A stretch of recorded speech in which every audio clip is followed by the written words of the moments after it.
Hello and welcome to another Betfred Sports video right here in the Quest Media Network studio. Now, we'd usually cover the football first. However, the Super League kicked off on Thursday night. It was a fantastic encounter. It ended St Helens 28, Catalans Dragons 8. Peter, defending champion St Helens, winning the first game. Great start to the season for them.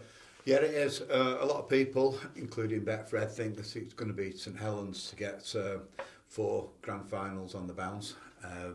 They certainly enhanced that situation last night. They've won more handsomely than I thought they would. Catalans are a really earthy outfit. I thought they'd have put up a better show. Catalans did take the lead, but then Saints came, marching in. Yeah, they certainly did. So, what a fantastic game to kick-start the Super League season. Defending champion St Helens cruising to a 28-8 victory. But tonight, the big one for Salford, they make the journey to Castleford Tigers. Peter, Salford always go into the Super League as the underdogs. However, in 2019, they defied the odds. They reached the grand final, did lose out. However, what do you think they're going to achieve this season? They're underdogs again, aren't they? Well, Betfred have them 100 to 1 amongst the outsiders for the grand final glory. That's in September this year, by the way. They're 100 to 1. St Helens 2 to 1. So their odds haven't changed with the victory. A win was expected, but not so convincingly last night. Warrington are the second favourites, 9 to 2. Catalans drifted slightly on the back of that defeat, 11 to 2 now. Third favourites. But the big outsiders are Toulouse, 200 to 1. They're the new boys, the French new team in the Super League. So tonight it's, as you say, Castleford against Salford in Yorkshire. Castleford 2 to 7, so their odds on to win that. They're 20 to 1 for the grand final glory, Castleford. Salford are 3 to 1. Now Salford have got this signing from Australia called Brodie Croft. He's in the running to be Man of Steel, so he's destined for a good season. We think he's going to get a good season.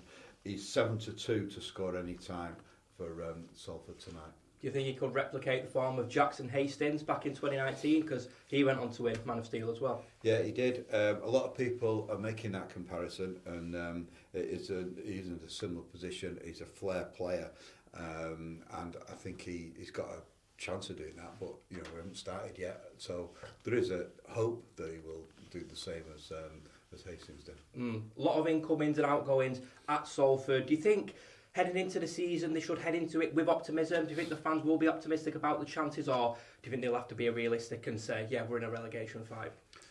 Well, I think all fans at this stage of the season are optimistic, but I think St Helens, Warrington, Catalans, Leeds are so far ahead, and it is quite an interesting sport in that once you do get that momentum, you keep it going, and it's a brutal, harsh, hard game whereby the strongest generally win. That's why you don't get the shocks like you do in football, where a non-league team can do well against a higher grade team, because it's not all about strength, and it certainly is in rugby league. Absolutely.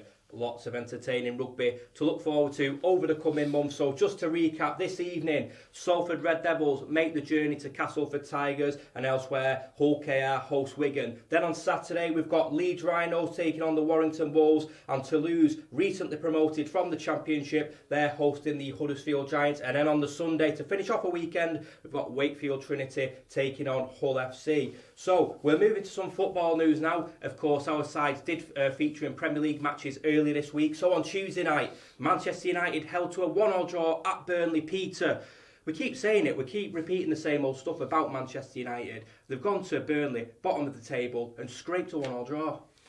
Yeah, it was a bit of a strange one, that.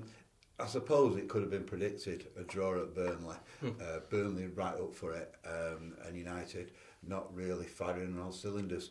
I was surprised to see Ronaldo on the bench, but he is 37 years of age. People are now saying, or he's saying, it's in the papers this morning, that he might be having talks about his future.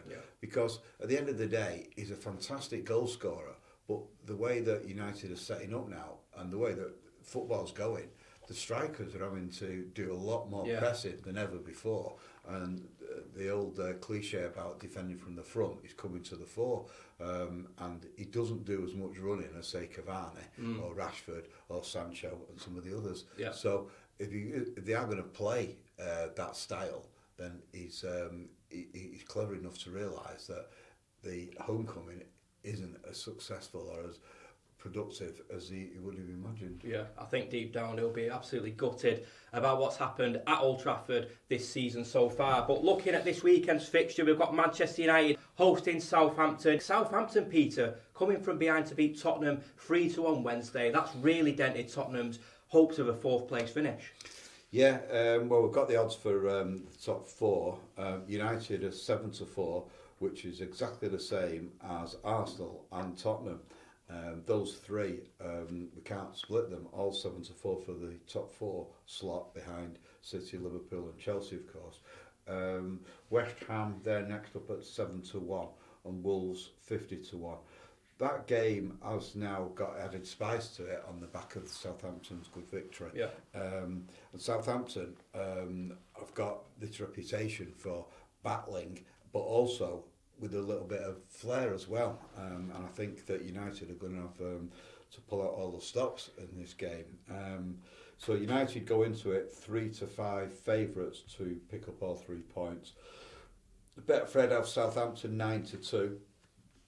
Now Ronaldo, he'll be absolutely determined to get on the score sheet. I mean, been dropped for the Burnley game from the starting 11 anyway. He's 11-4 to score first. Cavani 10-3, Rashford 7-2, and Fernandes 4-1. It's going to be tough that for Cavani and Ronaldo, because I just can't see him starting. I just can't see two great veteran strikers being in the same United team and United play the pressing game like most teams do in the Premier League today. Yeah, absolutely. Well, regardless of the side that's put out at Old Trafford, Manchester United hoping to return to winning ways against Southampton on Saturday. And elsewhere, leaders Manchester City make the long trip to Norwich. This one could be a banana skin. I mean, Manchester City, absolutely fantastic. As we keep saying, Fred's already paid out on them to win the title, but Norwich in a good run of form at the moment, 3 games unbeaten. Could this be a potential banana skin? Well, I think people in Norwich might think that, but not elsewhere. Norwich go into it 18-1 to pick up the 3 points. City 1-6 on massive odds there. A lot of people are going on the scoreline bet. We've got City 4-0 is only 8-1, 5-0 14-1. So it is the sort of game where Manchester City could let rip.